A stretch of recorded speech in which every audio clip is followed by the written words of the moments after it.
August মাসের 15 তারিখে post দিলেন, 5ই আগস্ট পোস্ট দিলেন না কেন? সেই সমস্ত জুলাই আন্দোলনের ছাত্র, শিক্ষক এবং শিশুদেরকে যারা হত্যা করেছে তাদের বিরুদ্ধে কোনো পোস্ট দিলেন না কেন? সেই সমস্ত শহীদদের প্রতি সমবেদনা জানিয়ে কোনো পোস্ট দিলেন না?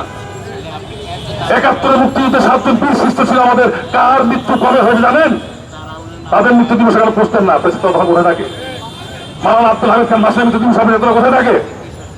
হ্যাঁ, শহীদ রাষ্ট্রপতি জিয়াউর রহমান যার ঘোষণায় বাংলাদেশের মানুষ ঐক্যবদ্ধ হয়ে মুক্তিযুদ্ধ শুরু করেছিল, তার মৃত্যু দিবসে, তার জন্ম দিবসে আপনার সেগুলো কোথায় থাকে? চেতনা করবেন না আমাদের সামনে। আমরা আমাদেরও চেতনা আছে, আমরা চেতনা বাইরের লোক না। শিল্পী আমি, আমারও আবেগ আছে, কিন্তু আমার আপনার মতো অন্ধ আবেগ নাই। আমরা জনগণের পক্ষে থাকি, আমরা অন্যের বিরুদ্ধে থাকি। জনগণ অধিকার আদায় আন্দোলনে ছিলাম, রাজপথে ছিলাম, তার প্রমাণ আমি একজন, এখনো একজন রানিং শিল্পী। তারপর আমি সরকারের কোনো কিছুর কাছে মাথা নত করি নাই, কোনো ভয়ের কাছে মাথা নত করি নাই, কোনো আপোষ করি নাই, কোনো কিছুর কোনো অফারের বিনিময়ে মাথা নত করি নাই। আমি রাজপথে দাঁড়িয়ে সরকারের প্রতিবাদ করেছি, তার বিরুদ্ধে আন্দোলন করেছি।